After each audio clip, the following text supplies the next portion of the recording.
l'ensemble des professionnels, c'est qu'on peut réaborder des sujets. Notre rôle est plus professionnel, réglementaire. Total, Et donc, c'est partenaire de l'occasion la 42e Foire de Bourail, vous présente la page spéciale Foire de Bourail.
À 16h32 et quelques, enfin tout dans 20 minutes à peu près. D'accord ? Exactement, à tout à l'heure. Merci beaucoup Meriba, à tout à l'heure.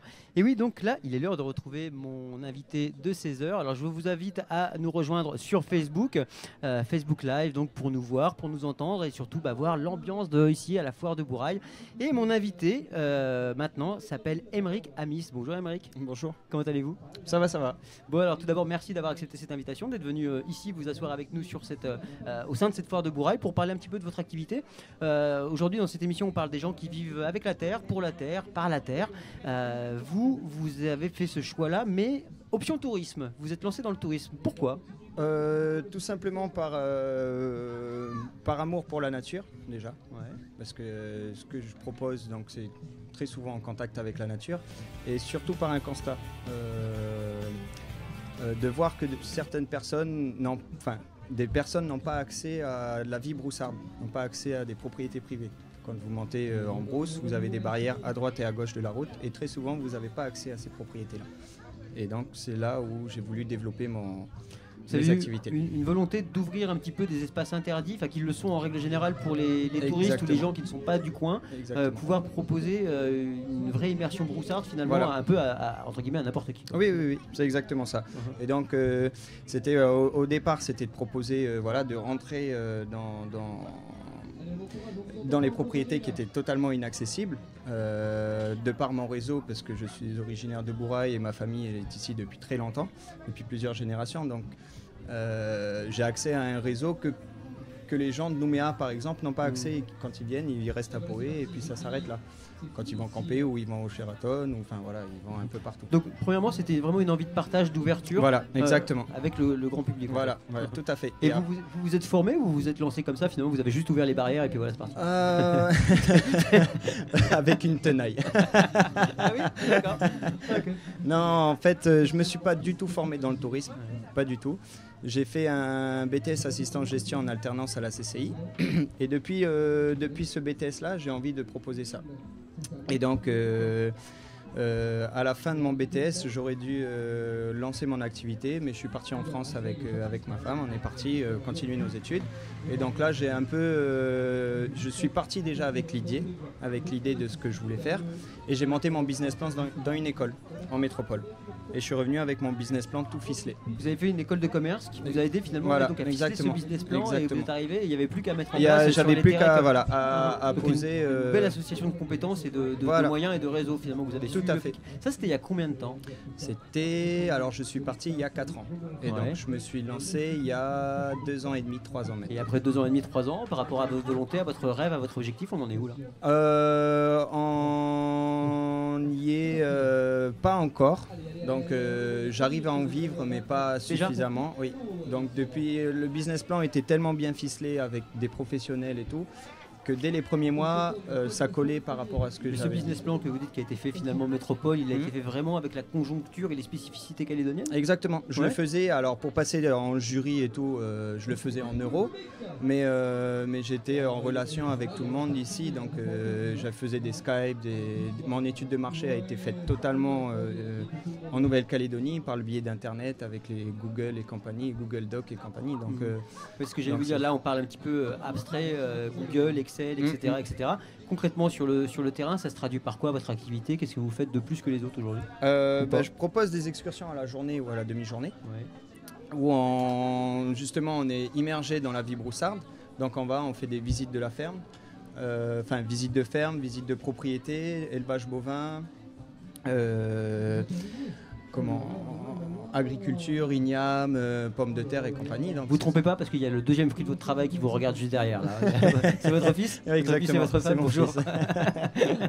Et là Ça j'ai va. l'impression qu'il observe, attention papa, dis pas Ah de ouais, bêtises. dis hein, pas s'il de te plaît, hein, bêtises. parce que là, c'est ma terre à moi que t'as dans les mains. Là. C'est clair. Et donc, C'est exactement ça.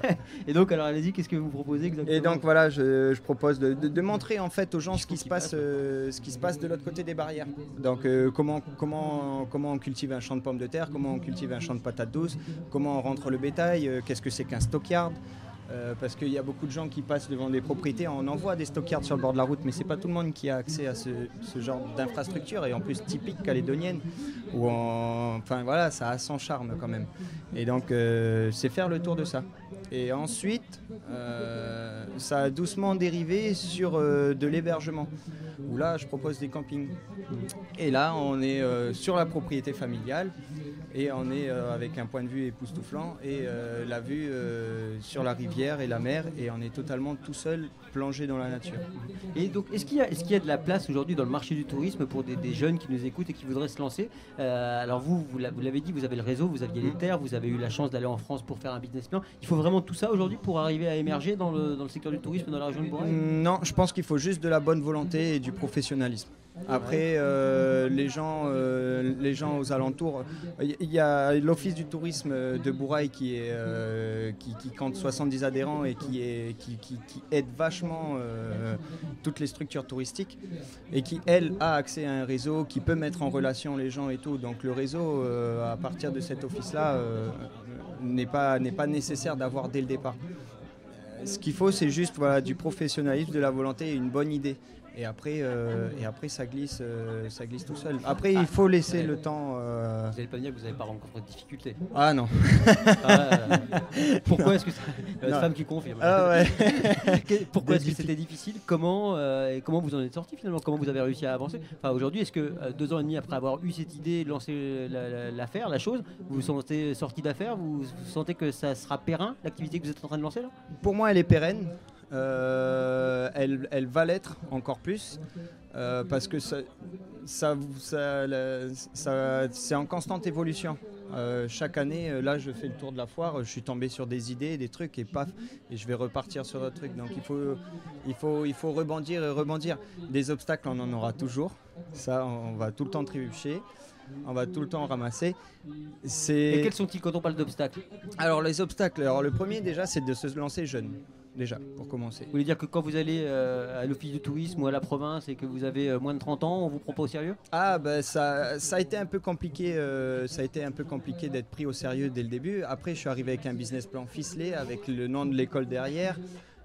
Mais par contre, mes parents ont dû se porter garant pour les crédits, pour plein d'autres choses. Donc oui, après ça c'était un obstacle. Après l'obstacle majeur, comme dans toutes les entreprises, c'est le financement. Ça, c'est le premier, le premier Combien ça départ. coûte un projet comme ça à monter? Combien il faut sortir quand on dit tiens, je vais lancer un camping, des activités, tout ça? Il y a Eh beaucoup ben, de- le mien, pour tout vous dire, au départ, il est de 10 millions. Donc dès Ouais. le début, j'ai dû sortir 10 millions. Parce que j'ai dû acheter une voiture qui pouvait prendre du monde. Donc j'ai 6 places plus le conducteur. Donc déjà, ça, on va sur des propriétés. Donc il faut un 4x4. Donc un 4x4 de 7 places. Donc, déjà, la moitié du budget, il Donc y un passe. gros investissement à la base, Voilà. donc déjà quand même Exactement. une prise de risque. Il y a une faut prise déjà de avoir risque. une certaine confiance, bien avoir Voilà. étudié le marché. Exactement. Aujourd'hui, 2 ans et demi après, vous parlez que déjà vous pensez que votre activité pourra être pérenne, mais quels sont vos objectifs alors? Les objectifs, c'est de pouvoir en vivre plus sereinement que maintenant. Donc, si vous voulez, à 1 mois ou 2 mois, je sais où est-ce que j'en suis, mais à 3 mois, non. Donc, mes réservations à 2 mois, je sais, mon planning est déjà fait, mais 3 mois, Alors comment vous C'est- rêvez, comment vous vous espérez dans 10 ans alors? je m'espère, en fait, en développant, je pense qu'en faisant la pieuvre. On a plusieurs tentacules. Et La polyvalence d'activité. La polyvalence Polyvalence, d'activité, ouais. exactement. Et donc, pour être sûr, à côté de ça, je fais du miel, j'ai mon petit champ. Donc voilà, Vous avez quel âge, Émeric? 27 ans. 27 ans. Comment à 27 ans on peut être aussi multicompétent comme ça, savoir faire du Ouh. miel, savoir comment c'est possible? Ça c'était déjà à la base, vous étiez déjà à courir dans la brousse quand vous étiez tout petit, à Oui, apprendre plein de choses. ouais, après, voilà, quand j'étais gamin, voilà, mes parents vous le diront s'ils me l'entendent, mais oui, j'étais un petit peu turbulent, je bougeais un peu beaucoup, donc non, j'étais très souvent dehors. Après, je suis un grand fan de Google et de YouTube. Donc je dis toujours à des gens, quand ils n'arrivent pas à faire quelque chose, YouTube est ton ami. Mhm. T'arrives pas à faire quelque chose, tu as un problème, que ce soit sur ton ordinateur. Donc vous dans êtes ton autodidacte jardin. dans la plupart des Oui. secteurs auxquels vous touchez aujourd'hui. Oui. Vous pouvez dire, Ouais. à part en tout cas le commerce, finalement le commerce c'était votre base, votre Ouais. fond avec lequel vous développez aujourd'hui, mais le reste c'est de l'autodidactique. Oui, tout le reste, j'ai suivi aucune formation pour l'apiculture. L'agriculture, c'est pareil. Faire des patates douces et des ignames, c'est juste à écouter ce que disent les vieux, à regarder, et puis après on essaye, et puis après on y arrive. Écoutez les vieux et YouTube alors. Exactement. Pour la partie agriculture et tout, les vieux, c'est c'est top, et après on pousse un peu sur Alors YouTube. les vieux sur maintenant. YouTube, alors là, Ah. Mais encore votre activité, vos conditions pourraient être améliorées justement dans les années à venir. Qu'est-ce que les difficultés que vous avez rencontrées? Comment est-ce que vous pouvez peut-être déjà les avoir évitées? Et puis ensuite, comment est-ce que vous auriez pu les éviter? Et qu'est-ce que vous voyez devant vous comme amélioration finalement possible? Alors, il y a beaucoup de choses que j'aurais pu éviter dès le début. Il y a des petites ficelles qu'il faut savoir tirer quand on crée une entreprise sur des délais au moment où on constitue la société et au moment où on doit payer les charges sociales. Enfin, il y a 2-3 petites astuces qu'il faut savoir et sur lesquelles je me suis fait taper sur les doigts dès le début. Après, en termes d'amélioration, pour reprendre ça, on parlait la suite de la question sur les améliorations. Je pense qu'il faut pas rester fixé sur un produit et on en propose un seul et ad vitam aeternam.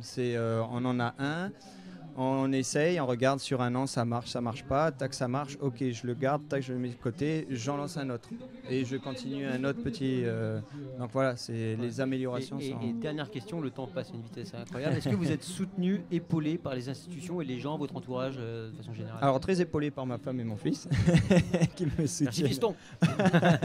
au quotidien. Donc oui, donc la famille c'est un énorme soutien, la famille et les amis. Et les institutions? Et les institutions, alors j'ai été subventionné à 35% par la DEF de la province sud. Donc oui, à partir du moment où on a un projet stable et qui est viable et qu'on arrive à le vendre aux personnes représentant les différentes associations ou les différentes structures de la province comme la DEF, si on arrive à le vendre et à faire en sorte qu'ils croient en notre projet, ça coule. Merci pour cette inspiration, Émeric, cet après-midi. pas de Et puis pour souci. les auditrices et auditeurs qui voudront en savoir plus, retrouvez le lien de la page Facebook d'Émeric sur la page Facebook ANC, la première radio évidemment. Allez, une belle soirée à vous. Merci à vous d'avoir été avec nous. Merci. Nous, on va continuer. Tout à l'heure, nous parlerons des agriculteurs qui se lancent dans l'agriculture responsable. Ce sera juste après un petit morceau de musique de Jean-Paul Wangsokarto, son titre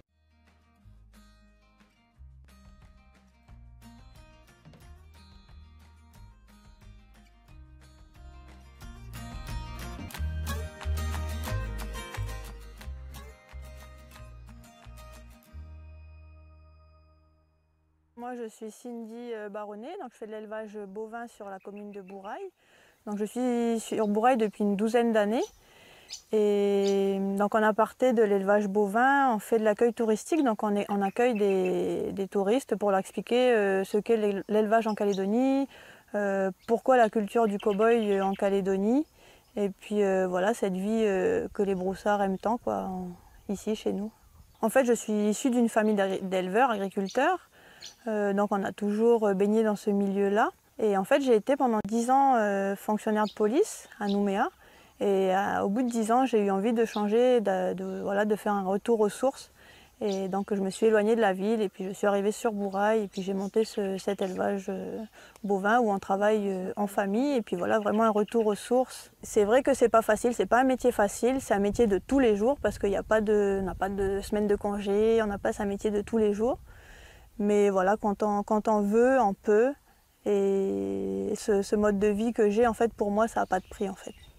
La particularité de l'élevage en général en Calédonie par rapport aux touristes d'Europe, c'est ce côté cow-boy, Far West, cette culture voilà, des bottines avec les éperons, le chapeau, les chevaux.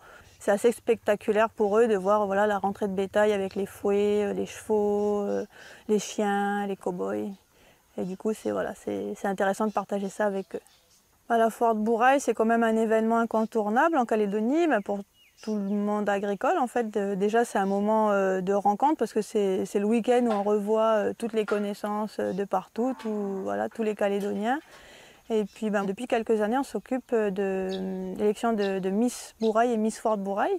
Donc c'est intéressant aussi, ça change. Et puis pourquoi cet investissement dans la foire de Bourail? Parce que en fait, je fais partie de la commune de Bourail, donc je trouve que c'est bien de s'investir pour sa commune et pour ce gros événement qui a lieu à Bourail, quoi.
Je suis de la tribu de Ni, à Bourail, et j'ai 70 ans aujourd'hui.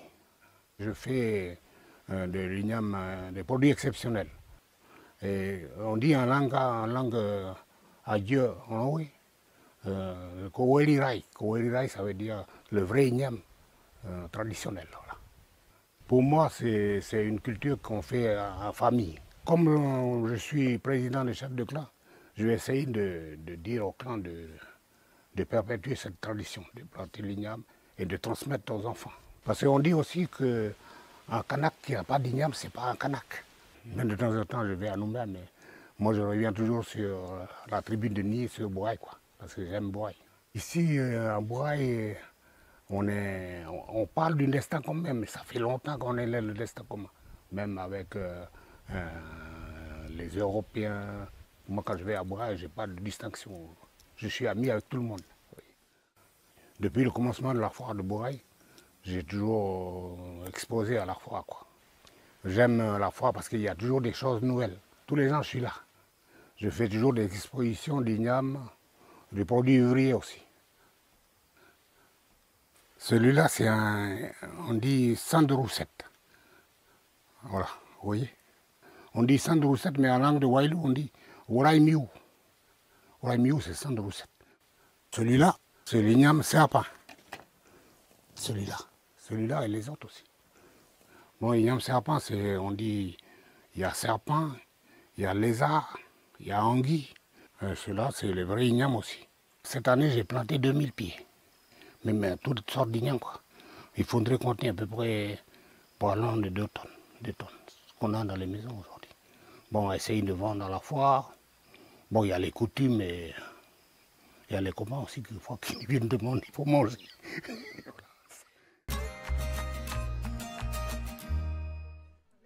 À bientôt. Allez. Et de Canala, nous retournons à Bourail. On va retrouver Meriba d'ailleurs qui doit être quelque part par là. Meriba ?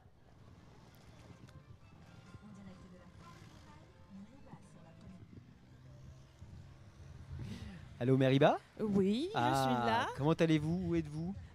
Je passe juste à côté et du coup... Ah bah oui, je vous vois. Voilà, avec votre joli chapeau et ce super oui. qui vous caractérise, Meriba. Et voilà, maintenant tout le monde me regarde. Donc Mais vous êtes seule, Meriba, que se passe-t-il ? Eh ben oui, je suis seule et pourtant si entourée. Hein. Il y a plein de gens aujourd'hui à la foire de Bourail, il fait très beau. Que faites-vous, Meriba ? Qu'est-ce qui se passe ? Je me baladais, j'essaie de voir un petit peu au niveau des animations parce que plus que la restauration et puis la découverte des animaux qu'on peut trouver sur place, on peut aussi très bien s'amuser. Il y a pas mal de choses à voir et venir se divertir. Et je vais essayer de... On me fait tester. Donc Meriba, qu'est-ce que vous faites ? Vous êtes en pérégrination à la recherche d'une personne ? Vous cherchez votre but dans la vie peut-être, Meriba ? Je ne sais pas. Merci beaucoup. En tout cas, il y a Meriba, déjà dit, tous les auditeurs, à Meriba qui est toute seule sur la place de la foire de Bourail. Là, donc voilà, si vous voulez aller lui parler, elle est là à votre disposition. Eh ben oui, puisque maintenant apparemment je suis filmée également, donc ça fait plaisir. Hein. C'est quoi le programme, Meriba ? On va parler de quoi avec vous ? Le programme d'aujourd'hui, de ce que vous allez nous raconter maintenant. De quoi allez-vous nous parler ? De maintenant, je ne sais pas un petit peu de la foire, de tout ce qui va s'y passer. En tout cas, j'aurai d'autres interventions dans l'émission Terre Passion de Marie, donc jusqu'à 19h. Et là, j'essaierai d'axer un petit peu plus sur l'animation, justement, qu'est-ce qu'on va pouvoir attendre ce soir au niveau... on m'amène un invité. Bonjour, un pâtissier, donc bonjour. Comment vous appelez ? Cédric. Bonjour Cédric, alors on vous a enlevé des fourneaux, qu'est-ce qui se passe là ? Vous étiez en plein travail ? Un peu, oui. Merci en tout cas de venir répondre un petit peu à des questions. Et qu'est-ce que vous faites aujourd'hui donc sur la foire ? La cuisine. Pour nous, pour tout le monde. D'accord. Justement, le restaurant qui est juste à côté de nous, voilà, félicitations, vous avez un très beau chapeau maintenant sur de votre tête. Et qu'est-ce que vous faites à manger aujourd'hui pour le public de la foire ? Alors, on aura du carré de porc, du saumon sauce estragon, du poulet au soyo et des grillades. Et ça se passe comment ? C'est un buffet ? On vient, on prend un ticket ? Buffet à volonté. Ouais. Et donc là, il y a eu ce midi. Il y en aura un pour ce soir aussi ? Il y en a un pour ce soir, il y en a un demain midi, demain soir. Et donc donnez-nous les heures un petit peu comme ça, et tout le monde pourra venir se restaurer justement juste à côté d'Anne, c'est la première. Midi, on va dire 11h30 midi, jusqu'à 14h. Et après le soir, 7h, jusqu'à ce qu'il n'y ait plus personne, on va dire. Ah oui, donc vous avez encore une longue journée qui vous attend.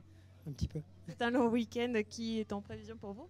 En tout cas, merci. On ira goûter peut-être les bons petits plats que vous nous avez préparés. Peut-être. Merci beaucoup en tout cas d'être sorti de votre cuisine pour venir nous répondre un petit peu à nos questions. Merci et bon courage à vous. Au revoir. Ça y est, j'ai faim, moi, Meriba, maintenant. C'est malin. Ça. Comment vous êtes coincé. Donc voilà, je vais boire de l'eau, c'est pas grave en attendant. En tout cas, merci. On vous retrouve donc dans l'émission avec Marilyn tout à l'heure. Exactement. Très bien. Merci Meriva, belle soirée à vous, à bientôt. Allez, nous, il est temps de retrouver mes invités. On va parler avec Jean-Michel Delatière et Anne Demey dans quelques instants. On va parler des agriculteurs qui se lancent dans l'agriculture responsable. Et je vous rappelle que vous pouvez nous retrouver en Facebook Live d'ici quelques minutes ou d'ici peut-être même maintenant. C'est parti en Facebook Live. Donc vous pouvez nous entendre et nous voir. Anne Demey, bonjour. Bonjour. Comment allez-vous? Ça va très bien, merci. Alors vous faites du maraîchage, du verger, de la transformation, confiture, achat, etc. etc. Oui, tout à fait. Et vous êtes en labellisation agriculture responsable, Oui, c'est ça? Donc on va en c'est ça. parler plus avant avec vous. Et à vos côtés se tient Jean-Michel Delatière. Bonjour Jean-Michel. Bonjour. Comment allez-vous? Très bien. Vous êtes bien là, confortablement installé? J'étais mieux tout à l'heure, là on va faire aller. Vous étiez mieux tout à l'heure. Vous étiez où tout à l'heure? En liberté. On vous a pas attaché, c'est pas vrai. Vous, Jean-Michel, vous êtes éleveur, vous faites de la production de tubercules tropicales, donc igname, taro, manioc, j'imagine, c'est ça? C'est bien ça. Et vous aussi, vous êtes agriculteur responsable, en tout cas en voie de le devenir. Vous l'êtes déjà labellisé? Je suis déjà. Et vous, Anne aussi? Oui. Tout à fait. Bon, alors on va parler un petit peu de ça tous les deux. Ça va être un petit peu le sujet de notre entretien, l'agriculture responsable. Mais d'abord, on va voir un petit peu ce que vous produisez, ce que vous faites exactement. Vous, Jean-Michel, par exemple, vous faites de l'élevage de bovins. Je fais une petite partie de l'élevage de bovins, mais la partie élevage bovin n'est pas certifiée. Certifiée. En fait, la partie certifiée, c'est la partie production végétale où je fais des ignames, je fais du taro et je fais quelques bananes. D'accord. Et vous, Anne, qu'en est-il de votre activité certifiée? Qu'est-ce que vous produisez? Qu'est-ce que vous faites exactement? Non, vraiment, on est sur le maraîchage essentiellement, donc tout ce qui est haricots verts, on a de la tomate, de l'aubergine, de la carotte, voilà. Plein de petites choses. Plein de petites choses. Et vous, Jean-Michel, vous êtes agriculteur depuis, ça fait combien de temps? C'est de génération en génération? C'est vous qui avez lancé l'activité? Comment ça s'est passé de votre côté? Alors j'ai repris une partie de l'exploitation de mon père, mais en fait au niveau familial, au plus loin que je m'en souvienne, ça doit faire 5 générations.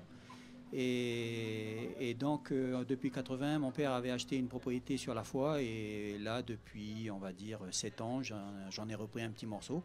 Et c'est sur cette partie que je fais mon exploitation. Et depuis combien de temps d'agriculture responsable alors? Ah, là, c'est tout récent, ça va faire 1 an et demi. 1 an et demi, 7 ans d'agriculture, 1 an et demi d'agriculture responsable. On va voir après pourquoi ce virage, pourquoi cette transformation. Anne, qu'en est-il de votre cas à vous? Alors moi je suis pas du tout à la base dans l'agriculture, ouais. J'étais prof de sport donc c'est totalement différent, mais j'ai grandi dans ce milieu-là puisque mes grands-parents étaient agriculteurs, donc aller piquer les fraises dans le champ direct c'était top. Et en fait moi je suis à l'agriculture par l'oreiller, on va dire, l'expression, c'est-à-dire par mon mari, voilà, qui est agriculteur. Et du coup, voilà, on a acheté une petite exploitation il y a 4 ans. Et puis, mais votre mari est dans l'agriculture depuis combien de temps, lui, personnellement? C'est son métier. C'est son métier depuis toujours. Et c'est vous qui, en arrivant dans l'exploitation, a décidé de se tourner vers l'agriculture responsable? On était tous les deux dans cette optique, dans cette approche de l'agriculture, en fait, propre. Et puis, voilà, essayer d'avoir... une responsabilisation sur l'environnement, sur tout ce qu'on va produire. La terre, on nous la prête, on ne reste pas dessus, donc il faudrait l'entretenir et la préserver. D'accord. Et vous, Jean-Michel, vous êtes donc dans l'agriculture depuis des générations et générations. Ça fait seulement 1 an et demi que vous avez décidé, enfin vous personnellement ça fait 7 ans, mais ça fait 1 an et demi que vous avez décidé de vous certifier agriculture responsable. Pourquoi il y a 1 an et demi, il y a eu un déclic? Qu'est-ce qui s'est passé? Non, ça fait 1 an et demi que je suis agriculteur responsable. Ouais. Ça fait 3 ans que je suis rentré dans la démarche, mais ça fait 3 ans que je suis sorti de l'administration. Donc en fait, il y a eu quelques années où j'avais le cul entre 2 chaises.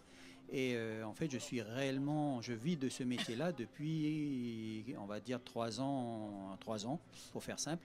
Et en fait, ça a mis 1 an et demi de se documenter, de se rapprocher de Repères, de travailler avec Repères et d'être auditionné, parce qu'en fait, c'est pas du jour au lendemain. Et en fait, ça s'est réellement concrétisé par le jour où on a notre certification. Et c'était il y a 1 an et demi. Donc, mais quelle est la motivation? Pourquoi est-ce qu'à un moment, vous dites on va se labelliser agriculteur responsable? Anne? Tout simplement pour une reconnaissance de la qualité du produit. Voilà. Il y avait quand même... une forte tendance à penser que en Calédonie, les agriculteurs faisaient des choses pas très sympas.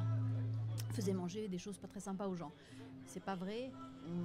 Il y a vraiment une démarche où les gens font attention.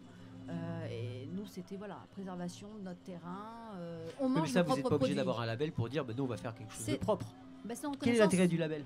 La reconnaissance du consommateur. Voilà, il sait que ce qu'il va avoir dans l'assiette, il y a un cahier des charges qui s'applique, qui est très strict, où on est obligé, on est contrôlé régulièrement. On ne peut pas tricher. Voilà. Donc à partir de là, pour le consommateur, c'est une certification. Voilà, il sait ce qu'il va avoir au niveau de la qualité du produit. Jean-Michel, c'est les mêmes motivations? Ah, tout à fait. Pour compléter ce que dit Anne, le cahier des charges reprend des préoccupations environnementales, la santé du consommateur, mais aussi l'éthique. Le pompage de l'eau, le soin qu'on donne aux ouvriers qui travaillent dans les champs. Il y a tout un tas de facettes qui sont prises en compte et qui amènent du crédit à notre métier. Aujourd'hui, en fait, on a trop perdu de fierté. On a du mal aujourd'hui à être fier de notre métier, alors que c'est pour moi le plus beau métier du monde. J'en suis passionné, mais en fait, j'espère que c'est vraiment reçu comme ça par les consommateurs. Et en fait, le but de notre métier, c'est quand même de donner à manger aux champs. Quand on a cette réputation d'être empoisonneur, et j'aime pas citer ce mot-là, en fait, c'est pour rétablir la vérité, en fait. Et je me rends compte que, en fait, en rentrant dans un label, on est reconnu. On est reconnu déjà de nos pairs, mais aussi des consommateurs. Et bon, voilà, c'est un travail. Et comment ça se passe entre le moment où on se dit tiens, je vais me labelliser, ou en tout cas je vais aller vers l'agriculture responsable, et le moment où on l'est? C'est quoi la démarche? On se tourne vers qui? Il y a des associations qui sont là pour vous aider? Si oui, lesquelles? Mais déjà, il y a l'association Repère, qui en fait, c'est eux qui gèrent, qui gèrent la labellisation de l'agriculture responsable. Voilà. Donc on se tourne vers eux, et puis il y a toute une démarche, il y a des rencontres au départ, et puis une mise en place d'un cahier des charges. Il y a des techniciens qui viennent régulièrement nous voir. Vous les appelez, vous dites voilà, moi je suis agriculteur ou agricultrice ici, j'ai envie de me labelliser, en tout cas de me tourner vers l'agriculture responsable. Voilà. Donc qu'est-ce qu'on peut faire? Et là, il y a quoi? Il y a un technicien qui débarque chez vous? Comment ça se passe? Voilà. Alors il y a une adhésion. Il faut rentrer dans une association, donc on fait corps avec un groupe de personnes. Il y a déjà des partages entre les professionnels. On se réunit déjà pour l'Assemblée Générale une fois l'an, mais après on peut se réunir à n'importe quelle occasion. On a les journées fermes ouvertes par exemple, où on fait des journées de rencontres, où on accueille, déjà on se rencontre entre producteurs, mais on reçoit aussi les consommateurs pour qu'ils se rendent compte du travail quotidien qu'on aligne. Et donc ça permet en fait d'avoir des échanges avec nos pairs et le consommateur. Alors, est-ce que parce que la relation, la solidarité, la cohésion interprofessionnelle, elle existe dans tous les métiers, elle est particulièrement forte, on le sait, dans l'agriculture. Est-ce que ça permet aussi d'aller plus loin dans cette cohésion et cette fratrie un petit peu interprofessionnelle, le fait de faire partie d'un réseau commun, qui est l'agriculture responsable via l'association Repère, par exemple? Anne. Oui, tout à fait. Il y a des échanges de connaissances. Ça fait partie aussi. Ouais. Des échanges de connaissances entre nous. Tiens, j'ai ça. Est-ce que vous faites partie d'un club finalement quelque part? Oui, c'est un petit club sympa. Voilà. Et oui, non, il y a des vrais échanges entre nous. On essaie aussi d'être dans une démarche parfois de mutualisation des moyens, ce qui est quand même très intéressant aussi pour nous. On ne peut pas tous être équipés, voilà. Donc, et toi, t'as quoi, machin, voilà. C'est super important d'être entouré et soutenu. Mais après, derrière, il y a l'association Repère avec les techniciens qui viennent nous voir, qui sont là vraiment pour nous aider, nous guider. Quand on ne sait pas, quand on a un petit souci, on les appelle. Tiens, j'ai ça, viens. Et hop, ils arrivent. Et voilà, ils nous aident bien.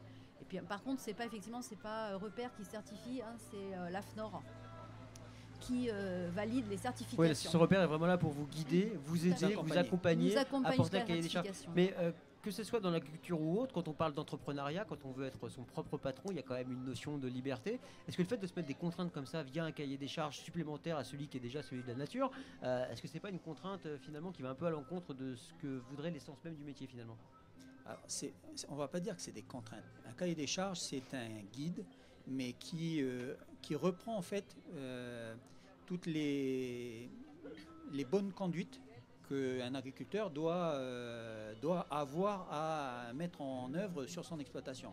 Ça va être, on a une ressource en eau, il faut faire une demande de captage pour avoir un volume disponible chaque jour. Alors tout le monde n'a pas de rivière à côté de chez soi, ça peut être un forage. De toutes les manières, il faut se retourner vers la province sud pour avoir des autorisations. Donc on ne pompe pas n'importe comment, n'importe quoi. Donc il y a une notion de respect de la réglementation, mais aussi du respect de la nature. C'est-à-dire que même si on a droit de consommer des milliers de mètres cubes, s'il n'y a pas besoin de les mettre sur la plante, il ne faut pas les mettre. Donc, il y a des démarches comme ça, et là je vous donne un exemple, mais sur plein de critères, à chaque fois ça va être le bon sens paysan, mais là il y a un cadre.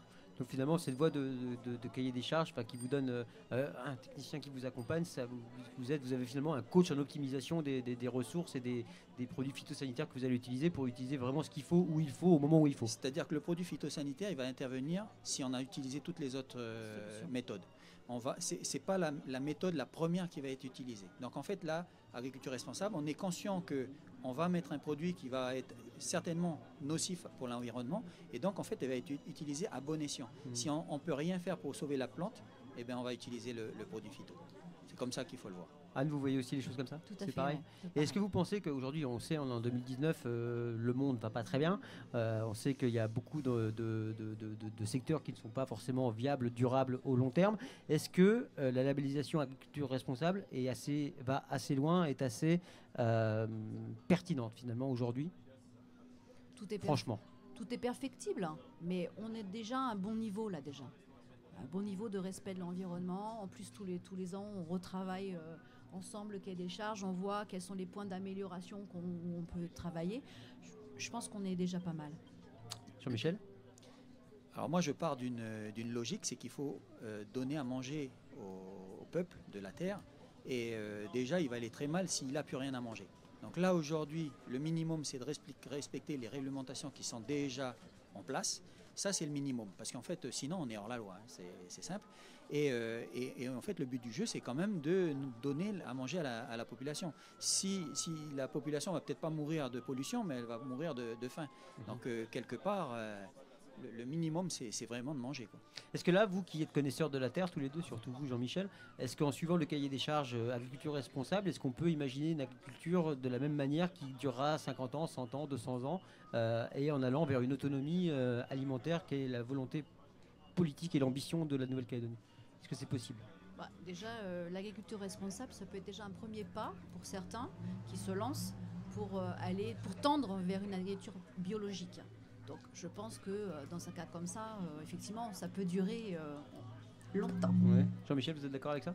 Carrément. Il y en a beaucoup d'adhérents de Repère. On est une quarantaine d'adhérents de chez Repère. Il y en a beaucoup qui, c'est un tremplin. La première, on va dire, marche, c'est de rentrer dans ce cadre qui est l'agriculture responsable.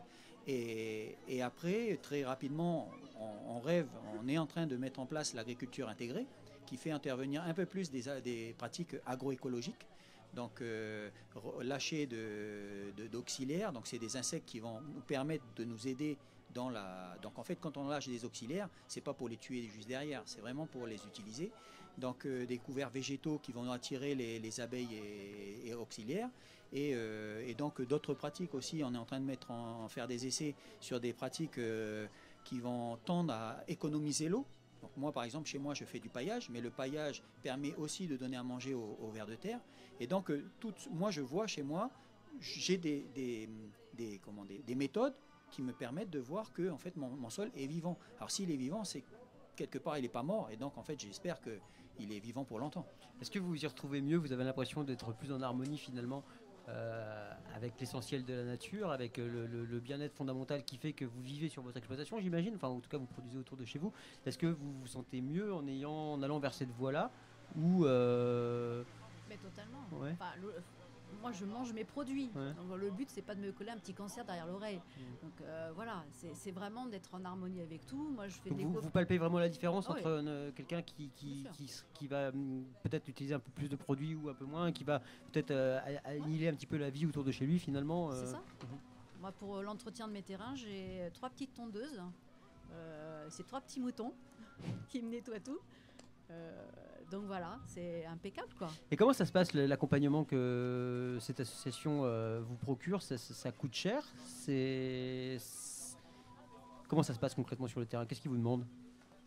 Alors ça coûte pas très cher au vu du travail qu'ils nous apportent. Et en fait, je pense que pour être vraiment responsable, nous, exploitants agricoles, si tout l'apport, l'aide qu'on nous apporte est gratuite, ça va être utilisé à mauvais escient. Donc là, en fait, ceux qui adhèrent, ils ont vraiment envie et ils rentrent vraiment dans l'art.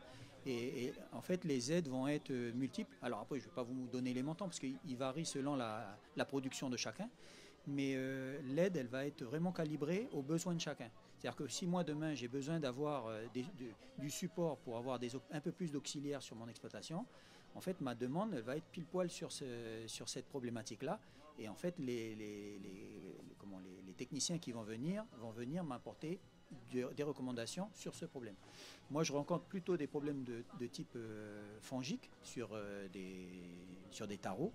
Et en fait, là, à chaque fois, on essaye de calibrer mes pratiques avec la maladie qui est apparue. Mais on essaye de traiter cette maladie sans produits phyto. Et de toute manière, ce n'est pas possible de traiter dans la terre. Et donc, voilà, en fait, les pratiques, quand on est plusieurs à réfléchir sur un problème, les solutions arrivent plus naturellement. Merci Jean-Michel. Merci Yann. Dernière question qui fera office de conclusion. Est-ce qu'on va dans le bon sens au niveau de l'agriculture aujourd'hui, à votre avis? Eh bien, quand on suit des organisations comme Repère, on va dans le très bon sens, dans je dirais le meilleur. Quand on va plus loin, on peut toujours faire mieux, comme disait Anne, mais en fait, je pense que chaque agriculteur, il faut qu'il se regroupe pour trouver et chercher ensemble les meilleures solutions qui leur coûtent moins cher et qui utilisent moins d'intrants. Anne? Ensemble, on est plus fort. Merci beaucoup Jean-Michel Delatière et Anne Demey, agriculteurs responsables, d'avoir été avec nous cet après-midi en direct de cette foire de Bourail. Voilà, merci aux ceux qui nous suivent sur internet ou en direct.